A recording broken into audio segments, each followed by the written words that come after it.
Good evening, everybody.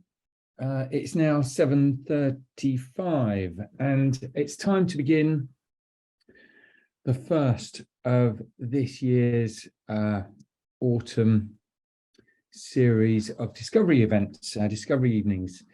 We're always enormously grateful to everybody for taking the time to join us on these events, and it seems like we were doing them only yesterday, doesn't it, Bret? I'm not quite sure. How do you feel about this? Yeah, it seems like a long time, and yet, yeah, same time. So near and yet so far, all that stuff. Yeah. So I think the last ones we did were in the spring, and certainly between then and now, I know you and I were chatting 5 minutes or so ago. I think, well, we worked out we've been to, well, quite specifically 6 countries between the two of us, but I suspect actually we've probably been to more. So I know you've been to Finland a few times between the last series of discovery talks. You and I have both been to Svalbard on a Festival of Wildlife trip. I was in the Galapagos for a month, which was, of course, super. And well, needless to say, you were in Colombia. I think that was is that the second of your trips to Colombia? It's the first one, like, actually leading the trip. Yeah. But you'd been to Colombia previously. Yeah, I've been to Colombia before. Yeah, done a bit of research and stuff out there, and I've been to Zambia for a month recently. Got back, so I think that's not too bad just between the two of us. Obviously, we've had various of our colleagues exploring other parts of the world since we last connected with everybody on the Discovery series. We've had people in Botswana and South Africa and Brazil, and Dan's recently returned from South Georgia. We've got lots of Africa trips coming up. So anyway, it's lovely to have everybody with us again this evening. I say thank you very, very much for taking the time to join us this evening. For those of you that have not been on these discovery evenings previously, I just need to mention 2 things. One is that Bret will be chatting for half an hour, 40 minutes or so, I would imagine. Lots of lovely, interesting things to tell us about Colombia and its avian delights. But also, Bret will be absolutely delighted to answer any questions that you might have about Colombia and about the trips and about photography trips generally, I'm sure, Bret. And the way you can ask questions is by using the chat button, which is either at the bottom of your screen or at the top of your screen, depending on the type of screen you have. I think on handheld devices it's in a slightly different place, or using the Q&A button. So one or other of those, and Bret will very happily answer questions at the end. At this point, Bret, I think I'm going to bow out for half an hour or so whilst you crack on, unless there's anything you think I've missed, which is highly likely. No, I don't think so. No, I think we can start whenever you're ready. Cool. Okay. Well, over to you. Speak to you in a bit. Okay. Thanks, Chris. Good evening, everyone. Thanks so much for joining us again, as Chris has already said. And I think it's just such a treat to be back out in the big wide world traveling again. It's been a long time coming, obviously, and so it's just been really enjoyable to be able to head back out in the field and take you guys with us as well. And obviously that's what we're here for, and that's what we love doing. So thanks so much for all your patience for the last couple of years, and hopefully over the next couple of years we can really reap the rewards of all the hard work. But yeah, today I'm going to speak to you about Colombia. As Chris said, I've been before, but I led our inaugural bird photography trip this year. And I have to say that Colombia is one of the most diverse places on the planet. It has nearly 2,000 species of birds, to give you an idea. It's the birding capital of the world, probably. And I only explored a little area on this trip. And the previous time I went to Colombia, I explored some different areas. So it's important to say that this is very much a snapshot. It is not an introduction to all of Colombia's incredible bird life. And I will say that there aren't any mammals in this talk because the trip wasn't focused on any mammals. So that's the only reason why. But yeah, there's plenty else to see in Colombia as well, and not just the mammals, but also reptiles and some pretty spectacular macro life as well. So yeah, at the end, if you have any questions, please let me know and I'll do my very best to answer them. A lot of people don't know that much about Colombia or even where it is necessarily. So here's a little map just to help you get your bearings. So it's in the far northwest of South America, just between on the edge of the land bridge between Central and Southern America. It's like I said, an amazingly diverse country, and it's surrounded by incredibly diverse countries as well. So to the northeast, you've got Venezuela, the southeast, you've got Brazil, and then the southwest, Ecuador, and to the south, you've got Peru. So it really does encompass an awful lot of habitats. And the people of Colombia are incredibly varied too, as well as the wildlife. It's got a very long history, and a long history as an independent country as well, actually. It's got one of the longest running democracies of Latin America. So it's a fascinating country to visit. And the capital, for those of you that don't know, is Bogota. And actually, most of Colombia's big cities, except for coastal cities, are based in the Andes. So a lot of Colombia is made up of the high Andes, so well over 4,000 meters, a lot of the peaks. And then there are sort of different levels of elevation, and this plays a key role in the distribution of the incredible bird life and the diversity. And so you can get an awful lot of species in a small area because of the elevation and how that affects the forests and the habitats that the birds rely on. So for this trip, just to give you an idea, we flew into Bogota, the capital, and then we actually moved straight on to a city called Cali, which hopefully you can see on the map there.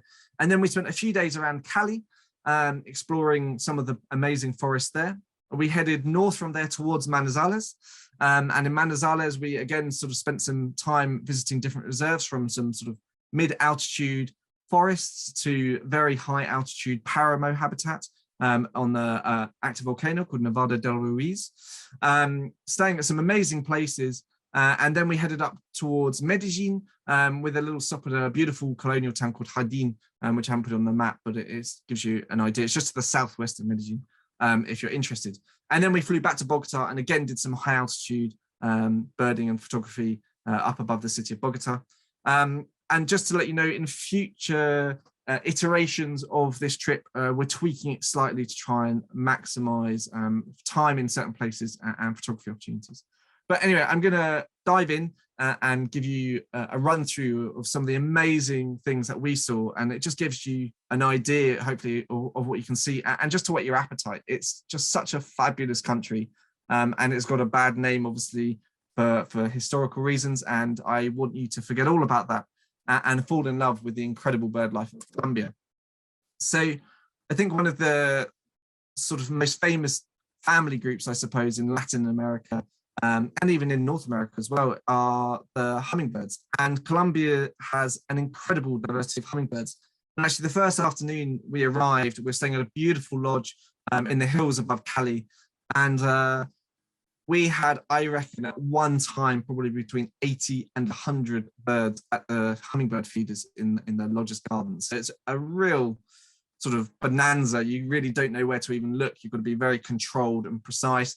And probably I would say maybe between 5 and 10 different species on that first day alone of just hummingbird, plus numerous tanagers. So, you know, it was just hummingbirds galore. This is a rufous-tailed hummingbird, purple-throated, wood stars as well. This is actually a female, hence it doesn't have the purple throat. And here the feeders are set up in a way that we can actually get them to feed from flowers as well. And then there are fruit feeders to attract tanagers, and then woodpeckers and all sorts of things that you don't really know what's going to show up. But it is mind-blowing. And actually the noise of the hummingbirds, I don't know how many of you have ever been up close to hummingbirds, but each bird, number one, has its own pitch when it hums because of the way its wing speed and also the size of the wings. They all create different pitches. So it's just a fabulous place to sit and spend an afternoon and photograph. I mean, you can build up an incredible portfolio in a day. So this is a female red-headed barbet.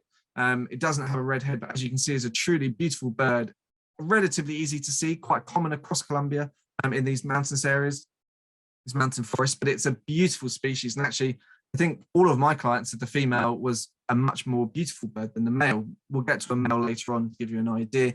but it's just, you know, there's so much diversity, and you really don't know what's going to show up at any time on any set of feeders.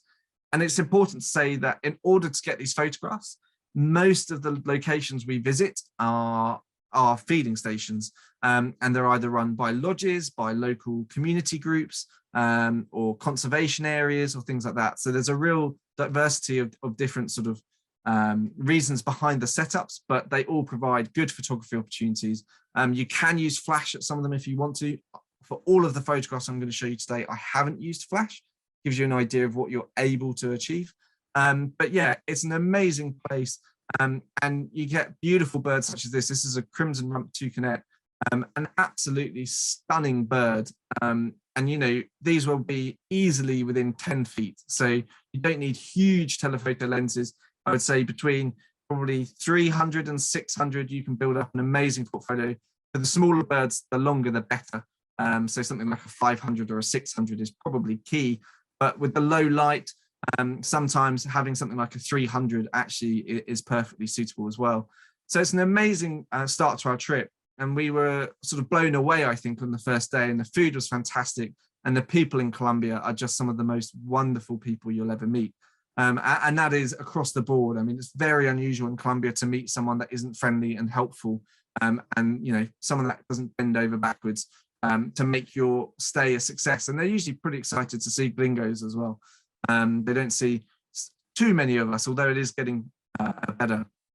The next day, so that was actually on the western, well, sort of on the top western side of the Western Andes, and we then went across the other side of the mountain, above the city of Cali, and we went to an amazing place called La Florida. And this is a private enterprise. It's a guy who's actually, I think he's an ex-lawyer. He's retired, and he's bought this plot of cloud forest, and he's built a little sort of like cafe, bird observatory. And this is the only place that I'm aware of in all of Colombia where you can photograph this bird, which is a scaled antpitta. And Colombia, if you like antpittas, I can assure you Colombia is one of the most fabulous places to go. The photography opportunities are exceptional, but just the proximity, the distance you can get to them is mind-blowing. I mean, some of them will literally come by your feet. And this is the thing about Colombia. The birds, for the most part, have absolutely no fear of people, which is obviously perfect for photography. There are some species that are a lot more elusive, and typically the scaled antpitta, this beautiful bird here, is one of them. But in this location, it's an absolute star. It's also a great place for tinamou, and this bird, which is a beautiful bird called a chestnut wood quail. This is a male. The female, actually, I think is prettier, but I never got as good a photograph. She has a dark chest as well as that lovely rich russet color. But again, this is actually taken on a 300mm lens, to give you an idea. So you can get pretty close, and it's all beautiful sort of backgrounds, and that's obviously key for any photographer. We try and look for those better backgrounds, obviously. Improving our photography help really make the birds pop. And you know, I think that the nice thing is that every day you're going to see something different. So you might miss a shot, and it's a little bit frustrating, but it doesn't matter at the end of the day. You're there to have a good time. You're there to see an amazing collection of birds. And every bird you see just takes your breath away. They really do. So La Florida as well has got a set of Andean motmots, which are incredibly approachable and not at all bothered, and will come down to the feeders within only a couple of meters of you. Actually, the problem is with motmots, with that beautiful long tail and the rackets on the end, is actually trying to fit them in your frame. Typically, they have the tail at an awkward angle, or you know, something like that. So it's always about trying to get those compositions right. But the star bird at La Florida is this. This is a multicolored tanager. This is, you know, one of Colombia's real specialist birds. It's an absolutely beautiful tanager, as you can see, and they are quite elusive. And actually, in order to get this photograph, obviously, typically you're going to get green backgrounds with birds, but there was a really thick mist. We're in a cloud forest at the end of the day, and the mist had rolled in, and it created this lovely bluish tone on the wet trees behind. And so by having a really wide aperture, I was able to get this beautiful background, a very different image of one of Colombia's sort of standout birds. And it was funny, Robin, our local ground agent, he said to me, "Oh, did you get the multicolored tanagers?" And I said, "Oh yeah, I think I got an okay picture."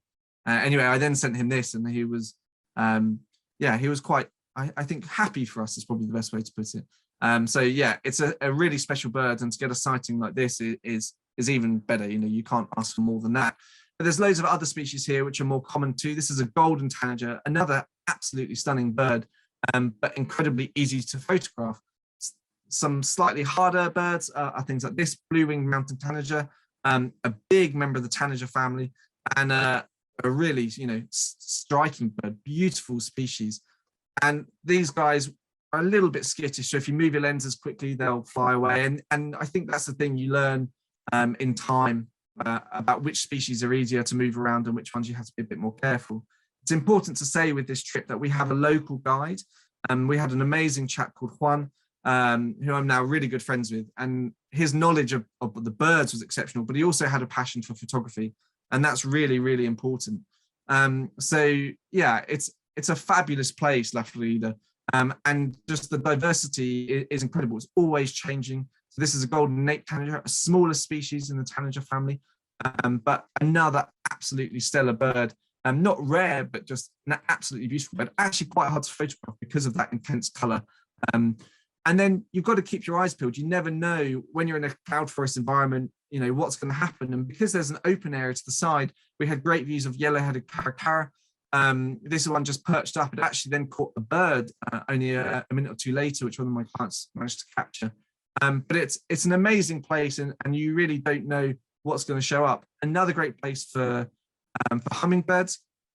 And we're actually trying to photograph a male booted racquet-tail. I never got a shot I was really happy with, but I got this beautiful female perched up, and she I just thought was a stunning little bird, and tiny, the size smaller than a house wren, to give you an idea.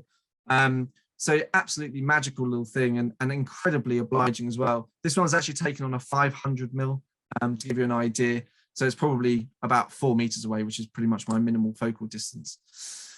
But the hummingbirds, depending on where you are, change, as do all the other birds as well. So on this day, we went to the western side of the Andes again, to a particular spot known as Doña Dora's. And it's a wonderful little cafe set up, where a lady that was displaced by the fighting was given some land and started this little business, and then found all these birders that wanted to come and see some unusual birds on her land. And so she set up a load of feeders, and then she provided food and lunch. Anyway, it's a charming place. They are the most wonderful family. They're all involved. Her son is a brilliant artist, and there's amazing murals all over the cafe. It's a stunning, stunning place. But the bird life here, honestly, is just remarkable. And for photography, it's absolutely exceptional. Probably the star species here is this, the toucan barbet. It's not actually a true barbet. It's important to say. It's sort of it's a member of its own genus, but it's a stonking bird, a big bird too, surprising. And they actually, at the moment, are nesting in the garden. And I mean, the nest hole is probably a meter from the back door. So you can get beautiful shots. And actually the nice thing here is there's different elevations within the building, so different floors, and you can get the high tree, you can get the middle of the canopy, and then you can go to ground level. So you can build up a wonderful portfolio of imagery. So it was all about playing with the light, trying to use depth of field, the surrounding forest to capture some really beautiful imagery.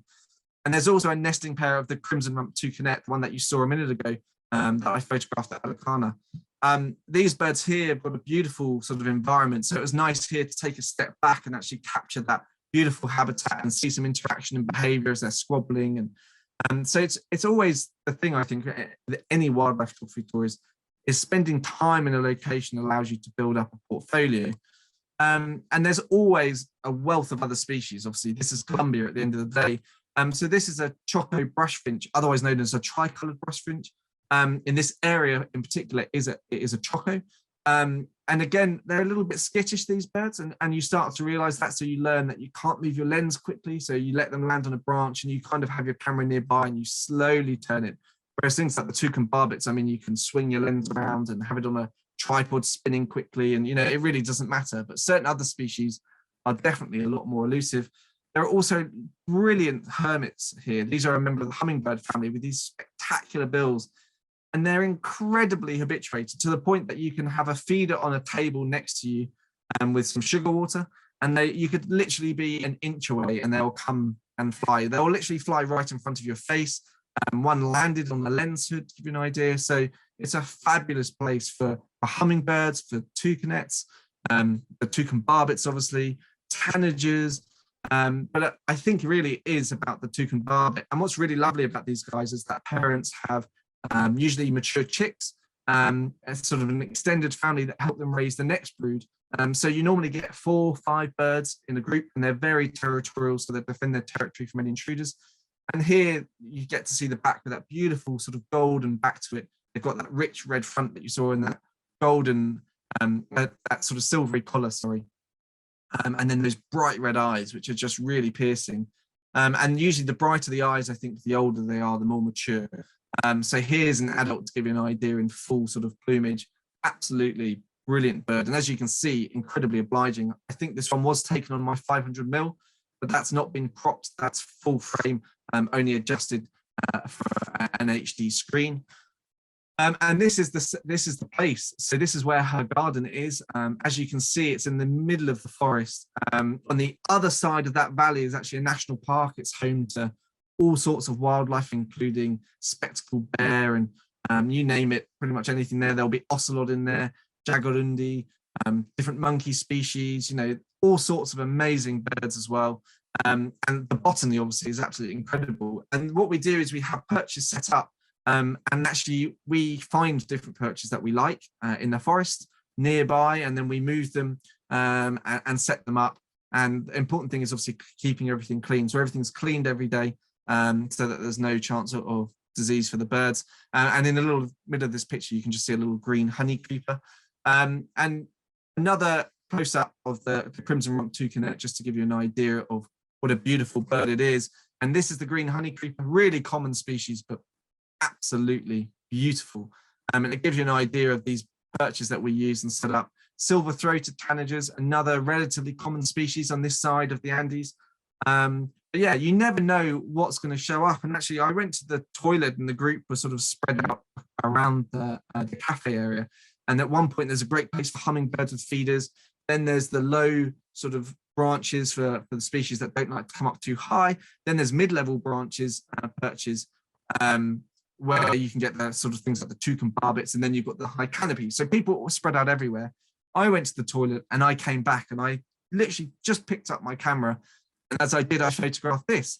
And this is actually a female multicolored tanager. So that bird that you saw a minute ago with that beautiful blue background, this is the female. She doesn't have quite as much color on her, but is a really beautiful bird.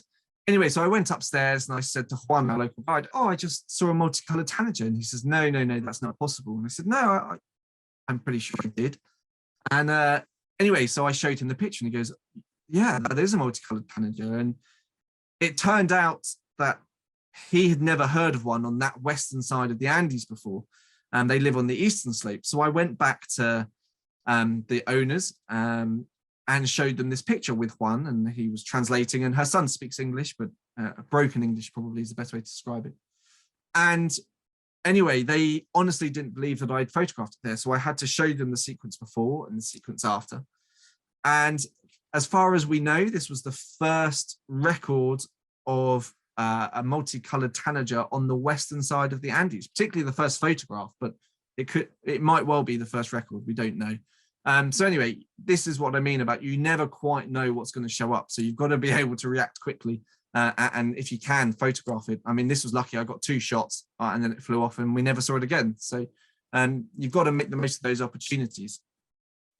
So from the sort of southwestern region around Cali on those western Andes, we actually then headed north up the Cauca Valley, which is the second sort of largest river valley in Colombia. And it goes all the way from south to north. And it's a spectacular landscape with the high sort of peaks on, particularly in the central Andes. The west has some high ones as well. And then there's cloud forests and then this valley in the middle, which is sort of dry, tropical forest sort of habitat with some wetlands, and it's very varied. And from there, we headed north towards the city of Manizales. And then we actually stayed at a little reserve called Tinamu. We're not going to include it going forwards. I don't think we're still sort of ironing out next year's departure exactly. But it was a fabulous place, and we got to photograph golden collared manakin, which is this little guy, tiny little species, incredibly hard to photograph, actually almost impossibly hard to photograph. It took a lot of effort, a lot of patience, and only a few members of the group were able to get sort of good images. And then at the end, you know, I sort of snuck in and got some images too. And that was the very best I could do. And that's with a 500mm and a 1.4 converter. But they live in this very thick undergrowth of the forest. But Tinamu was sort of a nice, relaxing, I guess, break almost in between some more intense periods of bird photography. And here you get sort of beautiful species such as the spectacled parrotlet, tiny little member of the parrot family, very vocal and relatively obliging. If they come low enough, you can sort of capture some really beautiful imagery. Then things like the bar-crested antshrike. This is actually the female, but we saw the chick and the male as well. Beautiful, beautiful birds, very elusive, very shy. But we were able to capture some images of these guys. And then lots of common species. It's also good for hummingbirds as well. I'm not showing you everything, obviously, because there was an awful lot of birds we photographed in just a short amount of time. But this is a blue-grey tanager, a very common but incredibly beautiful species. And from there, we spent a couple of days there. And then we started to gain an altitude again. So we headed up above the city of Manizales for a beautiful place called Rio Blanco. It's actually a forest that's protected specifically to protect the city's water supply. So it was never intended to protect the wildlife. It was intended to protect the forest, which of course in turn has protected the bird life, the mammals. And it's a wonderful place.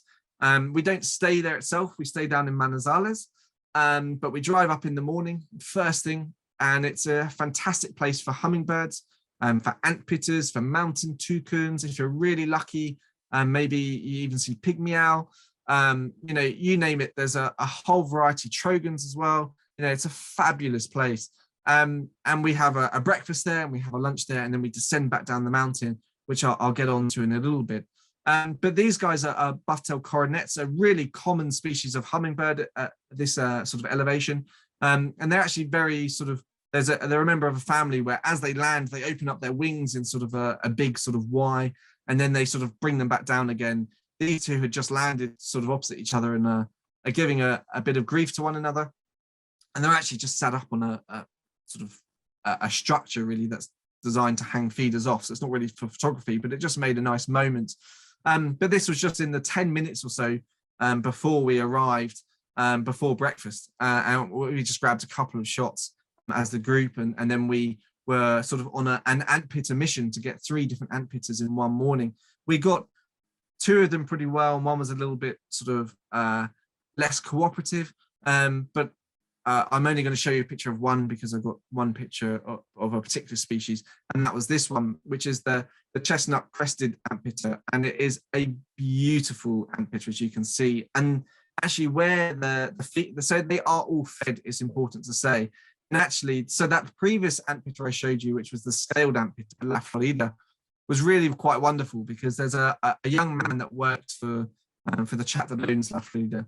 And he sings to the scaled antpitta to bring it in. And it's just the most charming little song that he sings. And he sort of says, little girl, come and see me, little bird. And it's just very beautiful. And he sings it all in Spanish, and it's very charming. Whereas here, he sort of calls and it comes in, and then he puts food out and the bird comes up, and it sort of hops around in the thick vegetation. And if you're lucky, you get some good photography opportunities. And on this particular day we were, so there are some perches out, and then this is actually just in the forest to the side, but it just posed perfectly and the light was beautiful. And it's, you know, just one of those lucky moments. And that's what wildlife photography, I guess, is all about. It's having luck, being in the right place at the right time, the guides to put you in the right place. And hopefully as a photographer, I can help you get the settings right if you need me to. A lot of people don't, but you know, that's what I'm there for. So if you ask, I'll always be happy to help you.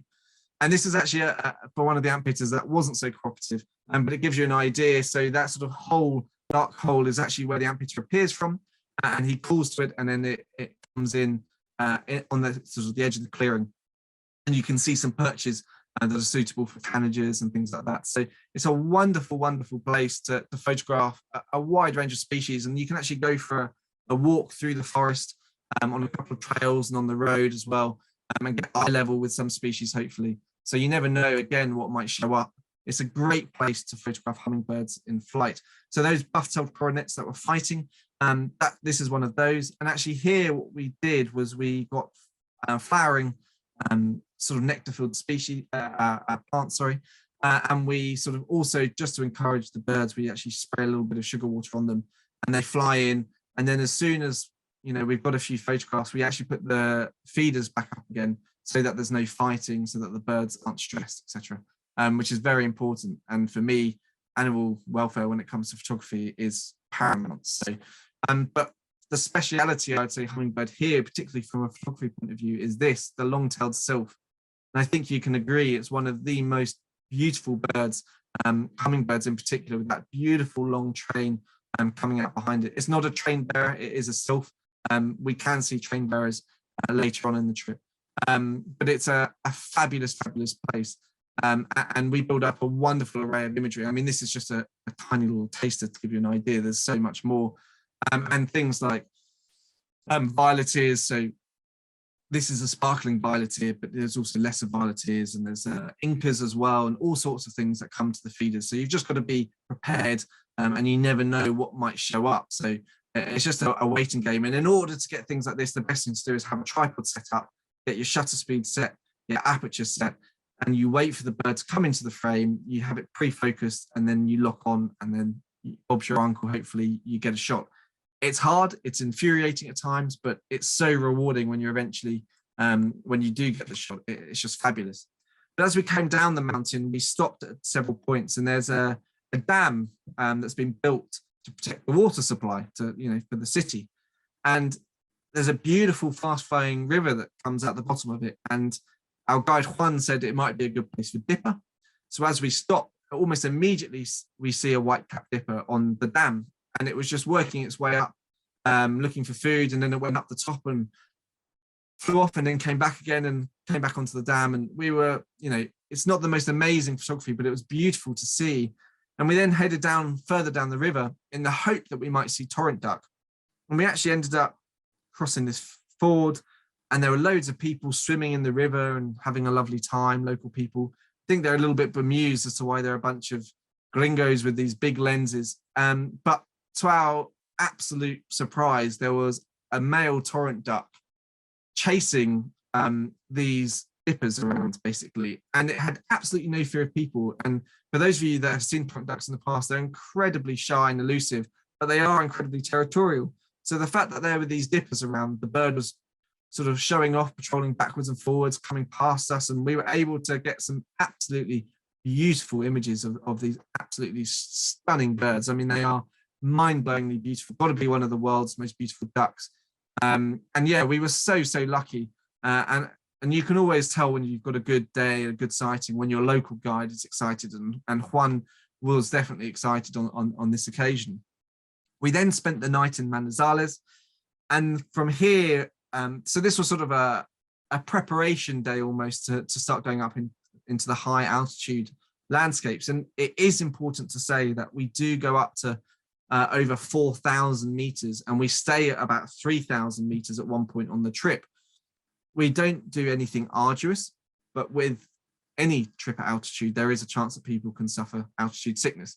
So it is something to be aware of, but none of our group had any problems at all, probably some minor headaches, but other than that, no issues whatsoever. And that was partly because of our sort of gentle acclimatization.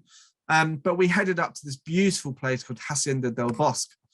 And here they've got an antpitta. Well, there's actually two antpittas, but we were only successful with one. And the equatorial antpitta, it used to be a different genus. It was, I think, the rufous antpitta, and it was actually split into multiple species, of which this is one. It's a lovely, charming little antpitta. Looks a bit like a robin, actually, I suppose, but without the red breast. Really lovely little bird. And we were trying to get shots, and every time we looked one way, it'd come the other way, and it was all a bit of a bit of fun and games, really, I suppose. And so build up some amazing images of this lovely little bird. And then as we were sat there, our guide Juan recognized the call of a bird called a flammulated tree hunter. I haven't made that up, it is a real name. It's a bird that isn't particularly rare, but is very rarely seen out in the open. is incredibly hard to photograph. And we were just rewarded with the most fabulous views of this bird. And I don't think I have ever seen a local guide and also the owner of the land be so excited. So Hacienda del Bosque is actually a cattle farm, but the owners have decided that all the cloud forest they have, they're going to protect. And they're actually planting corridors between every single piece of cloud forest on their land. And they're going to use that as natural field boundaries for their cattle. So it's a fabulous place, a wonderful example of ecotourism. The food is to die for as well, I should say. The breakfast and the lunch was exceptional. So it's a fantastic place. And even if you're going on a tailor-made trip, I highly recommend you visit. And there is a very small amount of accommodation available as well. But we were rewarded with these fantastic images of the flammulated tree hunter. It was a complete added bonus. As I said, you never know what's going to show up. And this is just one of the examples of one of those species. It's a beautiful, beautiful bird. And I went online and there really aren't many pictures of the flammulated tree hunter at all.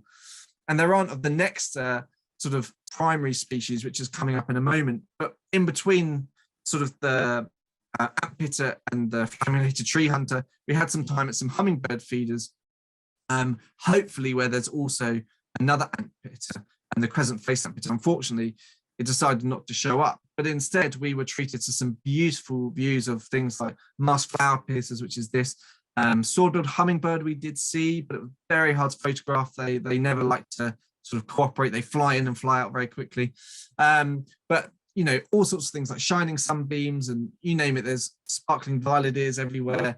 And a bit like the buff-tailed coronet, the shining sunbeam here, as you can see, does this wing open before shutting it as it lands. Sparkling violet here is sort of preening itself all puffed up, and you can see the lovely violet ears, hence the name. But for me, the highlight here was a bird called the grey-breasted mountain toucan.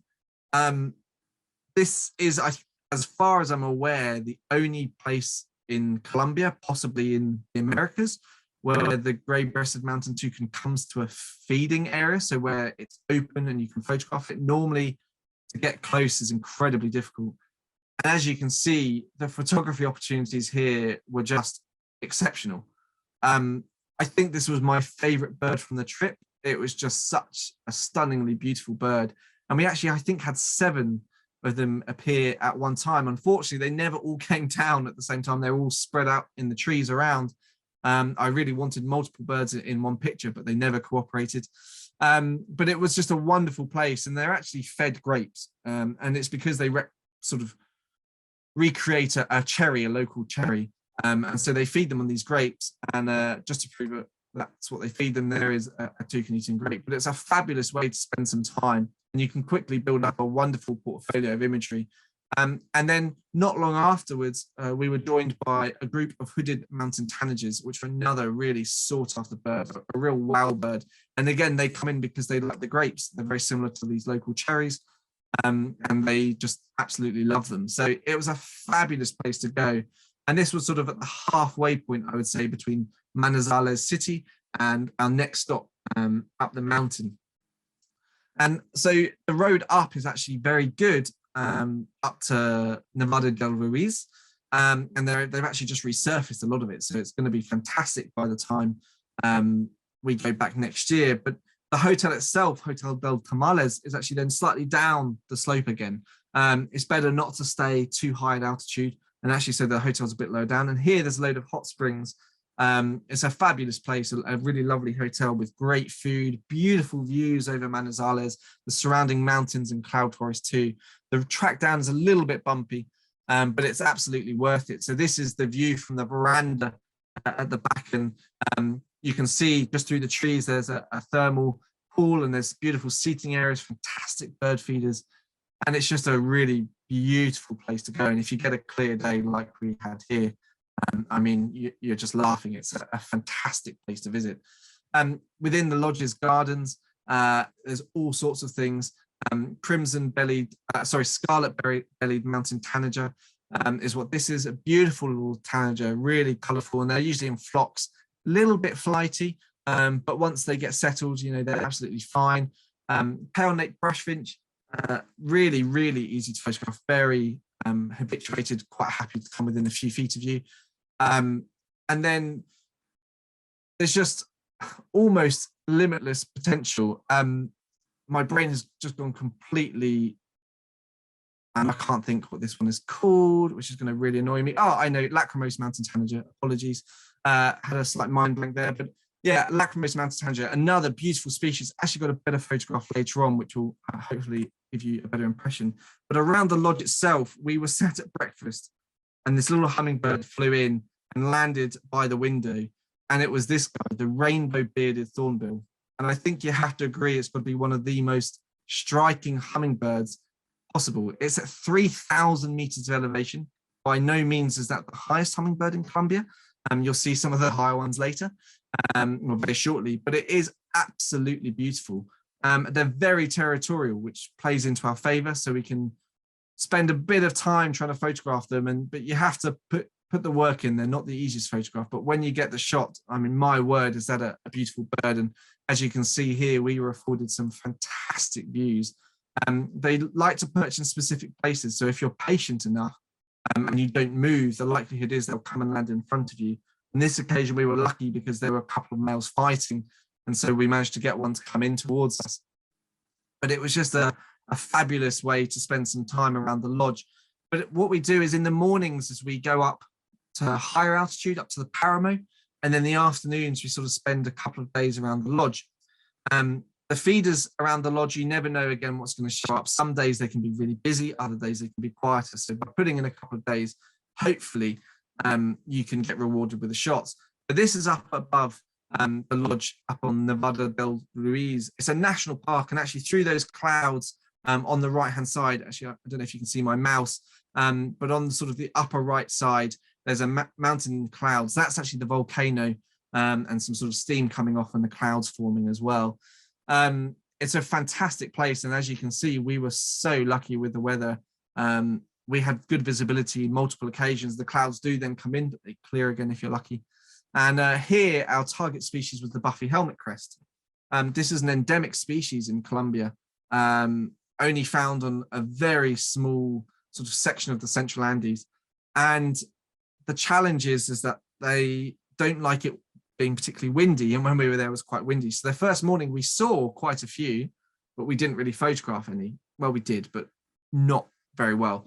The second morning we decided to try again, and we had some much better luck. We had, well, some fantastic luck actually. A bird, a younger male, this isn't a fully grown male, came and landed within only a few meters of the whole group, and started to flap around and display a little bit too. And you know, this was complete luck. And it's important to say that this area is a very small area, not within sort of the main bit of the national park, but actually on the entrance road and a little footpath just outside the entrance to the national park. But it's the best place to see them and to photograph them. And there are some absolutely stunning photographs. And if you're wondering why we don't go into the national park, it's because you can't get out and walk because it's an active volcano. So this is the only place you can get out and walk. But as you can see, if you put in the time and effort, fingers crossed, we can capture some really stunning photographs. One of the mornings as well, probably the second morning, we will try for a local high altitude antpitta, which is the tawny antpitta. This beautiful bird, and this one is particularly tame. Actually, it's probably the most tame we had. Well, to some extent anyway, I'll explain a little bit more later. But it was just a really beautiful, beautiful bird. And very charismatic, and afforded us some fantastic photography opportunities. Lovely coloration, very sort of delicate bird. Quite a medium-sized antpitta, I'd say. Not huge, but not small either. Not like the equatorial, that sort of one that looked a little bit like a robin. But a fantastic species, and wonderful to capture some stunning imagery. And here's another Lachrymose mountain tanager to give you an idea of why they're such a beautiful bird. Those lovely blues. When they face towards you, they have that yellow, but the blue sort of disappears and it looks more grey and black. But when they turn and the light catches, and that's a bit like the rainbow-bearded thornbill as well. When you see it from certain angles, it doesn't look that impressive, and then the light hits it and you're like, wow, that's just incredible. And so again, the photography here is using feeding stations, which are there all year round. It's not just for photographers. The lodges feed the birds, and it's supplementary feeding. They'll go off obviously into the forest. So they come when they feel like it, and then they disappear as well. Another crimson belly, scarlet bellied mountain tanager for you. Absolutely stunning birds. And then from here, we headed up the Cauca Valley again towards Manizales, and then we went around and back south again towards the mountain sort of town of Jardín. And Jardín is incredibly well known for its Andean cock of the rock lake.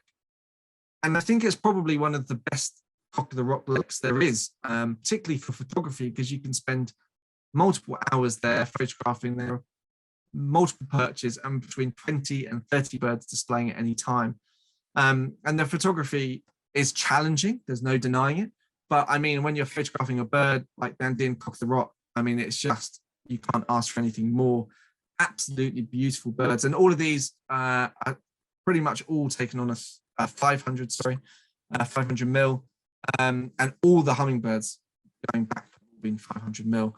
And then from Jardín, we actually took, so we spent the first afternoon there, then we go out and explore the town and have a wonderful dinner. And it's an amazing colonial place. It's very safe to walk around.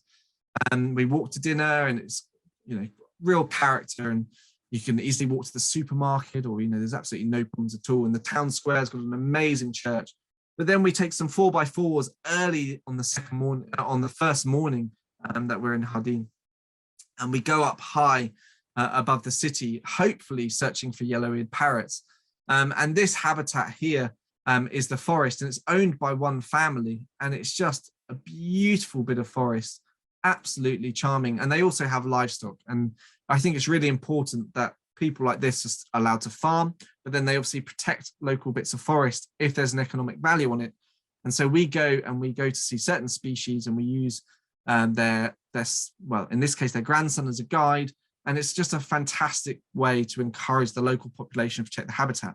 I know for a fact there are things like olinguito in the forest, a beautiful mammal. There are definitely cats in the forest as well, probably puma and ocelot. So you just don't know what's around, but there's all sorts of things. And it's a wonderful, wonderful place.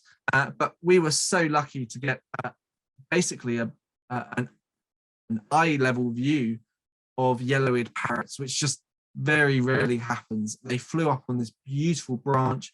As a photographer, I absolutely hate that long, thin, spindly branch on the right-hand side coming down. I haven't photoshopped it out.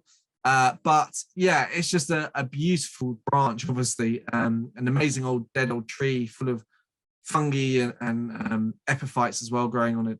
And then one parrot, there's actually another one further up the branch, but I couldn't fit them both in and make the composition work. But we were so lucky to see these birds, and we'd had the most wonderful breakfast as well at the family sort of restaurant, the local breakfast with empanadas and hot chocolate, and, you know, absolutely fabulous. If you love coffee, obviously Colombia is second to none really for coffee, particularly strong coffee if you like your strong coffee. But from here, we then worked our way up with the grandson up into the cloud forest, where they have two antpittas. This one is the chestnut nape antpitta, which is a beautiful antpitta, very different from lots of the others. And most similar is probably the bicolored, which I didn't show you a picture of. But these birds have built up a wonderful relationship with the grandson and trust him implicitly, to the point that they'll land on his hand, as you can see. And it was quite mind-blowing, actually, because we had these two different species of antpitta at the same time hopping around our feet. And I mean quite literally hopping around our feet. So it was really, really exceptional. And we were absolutely blown away. And here's the chami antpitta, the other species, by these opportunities. And it was then time that we had to go back down. But I think we went to the garden afterwards. Oh, of course. And so, yeah, so from here, we went onto their family garden, and we got to spend sort of a midday really photographing a wonderful array of birds, more buff-tailed coronets, and this beautiful golden fronted red star, absolutely wonderful little bird. But the star, other than hummingbirds and sort of the tanagers and things that were coming to the feeders, was the golden headed quetzal. Absolutely mind-blowing. We had no idea it was going to be there. And again, we had this sort of eye-to-eye level view, absolutely second to none. Really, really mind-blowing. One of my clients desperately wanted to see one, so he was obviously over the moon. And to photograph them like this is just, well, I mean, it doesn't really get much better than that. The forest again. And then we descended back down again by 4x4 through the forest And we ended up down at Hardin. And if you want to, there's another opportunity to go to the Cock of the Rock. If you don't, you can enjoy the wonders of the town and the great atmosphere. It's a wonderful place. As you can see, the photography opportunities for the Cock of the Rocks is really world class. Just quickly, I've got a little bit of a video. Just gives you an idea of what they're like.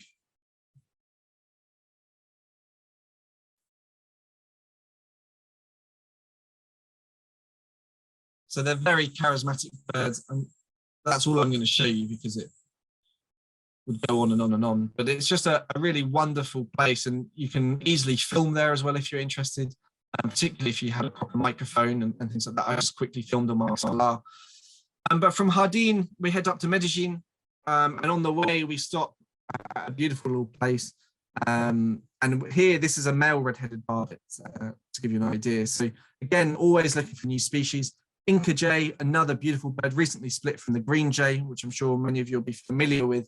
And this is just in a lovely little garden. Things like blue-grey tanagers are everywhere. And then things like the blue neck tanager, another really beautiful specialist bird, absolutely wonderful. And we were so lucky in these gardens and in these feeders. And the landscapes as you're driving are exceptional, absolutely breathtaking. And so from here, we headed to Medellin, and then Medellin to Bogota. And then Bogota, we explored the Paramo highlands around. And this was our final stop. And so I've just got a few pictures to give you an idea of this wonderful Paramo habitat. It's absolutely remarkable. And again, here, if you're lucky, there are things such as mountain tapir, spectacled bear, puma even. You just never know what might show up. But we were here for the green bearded helmetcrest, relative, obviously, close relative of the buffy helmetcrest. And we didn't ever see an adult particularly well, but instead we were treated to a real treat, which was a pair of chicks, fledged chicks, that a mother did actually come back and feed. So there's a male and a female here together. And our guide, Juan, had never actually seen this before. So it gives you an idea of how rare it is to see two hummingbird chicks together, having fledged. So Colombia itself, I honestly can't sort of tell you to go there anymore. It is the most wonderful country. If you love birds, I mean, obviously you're going to fall in love with it. But for photography, it's a real treasure trove. It's completely unexplored for the most part. I think that's really important to say. It is a relatively new destination, obviously, but it is absolutely beautiful. The people are wonderful. The food's great. And I mean, when you can take amazing bird photographs like that, or if you're interested in mammals as well, then there's plenty of opportunities for that. And we're going to be looking at, hopefully, some different options going forwards with the photography as well. And we are tweaking the trip slightly next year. We're actually swapping the itinerary order around. So we're starting in Bogota, and then we're ending in Cali. But it doesn't really change very much. It just gives you an idea of the fact we're making some changes, hopefully to make it even better. But yeah, if you have any questions, do send them across, either in the chat or the Q&A. I think we need to launch a poll. We do need to launch a poll, Brett. Excuse me, you're quite right. That's something that I always forget to do. Yeah, I would as well. I just happened to see it. So, Brett, that was absolutely phenomenal. Absolutely phenomenal. My goodness, what an amazing set of images you've come back with. When I first went to Africa about 1 million years ago, I had absolutely no interest or knowledge of birds, and the thing that got me interested in birds was looking at bee eaters. Of course, I suspect it might have been the same for you. It was, yeah, exactly. And what is it? Bee eaters and lilac-breasted rollers. And as you were doing the talk, I was sort of thinking, I wonder if, first-time visitor to Colombia who's got no interest in birds, what would it be? Would it be tanagers or motmots or toucans or hummingbirds or petrels? Well, lots of people go to the Andean Cock of the Rock because it's sort of it's a backpacker's place as such, but people have started to hear about these amazing, weird, naughty, colourful birds. And because you can get like 3 meters away, for the average Joe, it's amazing. So, and for a photographer, phenomenal. Heavenly. Absolutely phenomenal. And so, I think probably Andean Cock of the Rock for many would be the one that maybe might blow their minds a little bit. It's interesting. So I've not, as you know, I've not been to Colombia, but I am certainly going to go at some stage. But can you tell us a bit about the accommodation on the trip? Absolutely. It might be one of those things that, you know, perhaps people feel a bit uncomfortable about the thought. I mean, so I think it's really important to be clear, like Colombia, for the most part, isn't like Africa. So you're not going to have these luxury 5-star, £1,000 a night lodges. But for the most part, I would say, I mean, actually for this trip, all of the accommodation, I mean, it's all beautifully clean, obviously. The food for the most part is absolutely fantastic. There are some more basic accommodation options. So actually in Jardín, we stay in sort of a traditional guest house, I suppose, rather than a proper hotel. And it's on the town square, and it's not how we would probably consider a traditional, like a hotel in the UK. So, but actually it kind of adds to the charm for me, because you're in this city centre, this town centre. It is bustly and bustly, but it all adds to the charm of it. And it's a fantastic place, and it is full of culture. And there's these amazing horses in Jardín, for example, which they teach to do these minute trots, so they can do like 100 paces in a foot. So, you know, they and there are these like gaucho cowboy guys like riding up and down, and the noise is reverberating around the streets, and they're showing off these $1 million horses. You know, it's bonkers, but in the best way possible. And there's huge amounts of culture, and it's a bit of a pilgrimage site, and so that's fantastic. And then there are some more comfortable accommodations, and one of the lodges in particular is beautiful. I mean, it's had a lot of money obviously spent on it, and it's definitely the highlight of the trip. So it is important to know that it's not 5-star, but it's not going to be roughing it in a dirty, you know, sort of backpacker style accommodation. You're with your own room and ensuite facilities, and you know, it isn't basic. It's just a lot more basic probably than an African safari. Fair enough. But I mean, that, you know, people aren't going just for the accommodation, are they? It's nice, nice place to rest your head at the end of the day, but actually what you really want is an amazing trip. Exactly. And for me, I think the important thing is always, if it's clean and you get good food, I'm always happy. Yeah, absolutely. And was the food good? Would vegetarians struggle? Would vegans struggle? For the most part, I think you'd be fine. There's more fruit in Colombia probably than any place on the planet. And so many vegetables. And actually a lot of their diet is bean-based, rice, things like that. So no, normally it's not a problem. It's fine. If you're vegan, it might be a little bit more tricky. It won't be impossible. It will definitely be possible, but I just think you'll be more limited, obviously, in your choices, because they eat cheese and things like that. So there's a lot of like cheese empanadas and stuff like that. What about if you only drink decaffeinated coffee? I don't think they would have a clue what you're talking about. Okay. Maybe I would take my own then, because I only drink but they do wonderful hot chocolate. It's worth going just for that then, I suppose. What about how you travel on the trip? You mentioned 4-wheel drives at a certain point. Yeah, so for the most part, you have a tourist bus. And the tourist bus is, I would say, a supersized minibus. So it probably sit like 17, maybe 18 people, I'm guessing. But there's not as many of that on the trip, is there? No. Less than half of that. Yeah, that's what I thought. So you've got plenty of space. Plenty of space, air conditioned, probably actually the best bus I've ever been in anywhere. And I mean anywhere in the world. Better than anything I've ever had in the UK, that's for sure.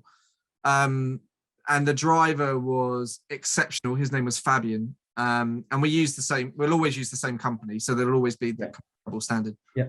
And yeah, genuinely, I think everybody in my group said it's probably the best bus they've ever been in. And I would agree. Have they travelled on the number 68 between South Croydon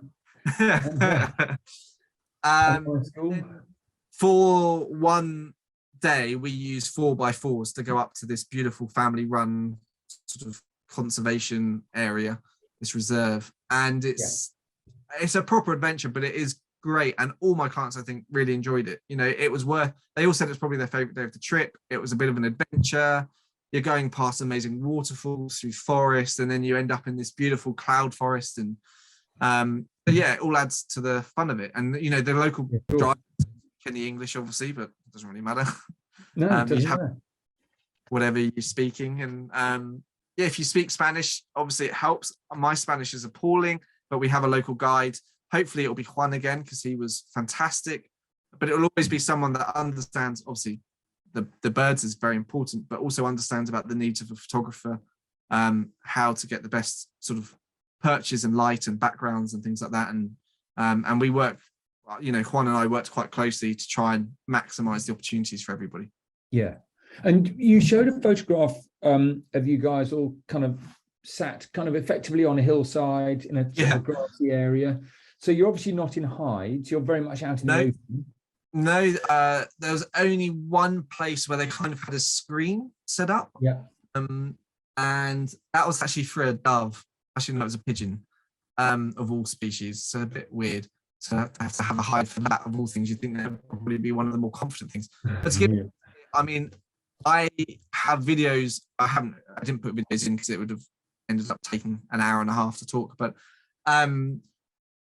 I have videos basically of antpittas jumping across people's feet. Toucan will pretty much land within a few meters of you at some of the places. Toucanettes, tanagers will land next to you. Hummingbirds will land on your lenses. One landed on someone's camera bag. So yeah, it's not like you're having to be secretive. Like I said, some species are a lot more nervous. They're like, if you move quickly, obviously their instinct is, oh, what's that? Yeah. You fly away. Whereas others, like things like the toucan barbet, I mean, if they just look at you as if you're a lunatic and sort of turn the other way and carry on eating, So actually that is quite often getting birds to face you because they're so that they're actually not even bothered by you. So. And I mean, you came back with a phenomenal set of images, clearly, absolutely phenomenal set of images, which I know you were really, really pleased with and quite rightly very proud of.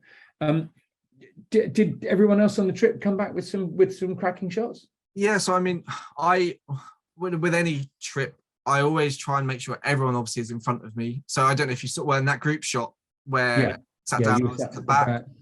And I'll always try and recreate that wherever we go. And if there's limited photographic opportunities in terms of the amount of space available, then I will always just not take any pictures at all.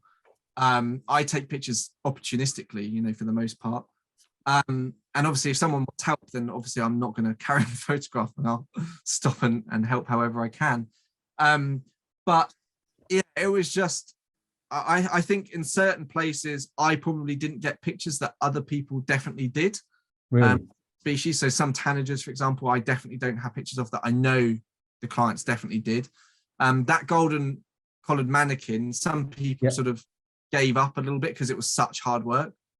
And I happened to be the last of a group of, I think, 3 of the group, 6 that got photographs. And I went in at the end and sort of snapped 2 shots before it buggered off into the forest again. And things like the cock of the rocks, I mean, you can get 1,000 photographs in a minute probably with mirrorless. So yeah, it's, I think for the most part, it's not hard photography. The hardest thing is the light. And the images I got are probably a good representation of what you would get on a trip. It's not like it's not like that's 6 months worth of photography. That's all of the photographs I've shown today were all taken on that trip. And I think that's important to say. And I did that specifically to try and highlight what you can see. And just remind us how many days the trip is. So I think it's 16 days, I seem to remember. 14 days was in country. Yeah. Okay. So yeah, and then every day, I mean, like a bad day, I think I took like 700 photos. Wow. And weather-wise, at the time of year that you go, so we reasonably good. Yeah, I mean, we had 1 day of rain, I think, which for tropical forest is pretty good going, particularly when you're out. Particularly when you're on the western side of mountains, with the Pacific. So yeah, and the nice thing about weather at that time of year, I'd say most of it's not very hot. So it's also important to say, obviously, you're going up to 4,000 meters. It doesn't matter where you are in the world. 4,000 meters can be quite cold. Yeah, absolutely. Even though you're pretty much on the equator, you're not far away from the equator at all. It doesn't matter. It still can be minus at night, and cool, like 5 degrees, 10 degrees, maybe on a good day, 15 degrees if you're really lucky. Yeah.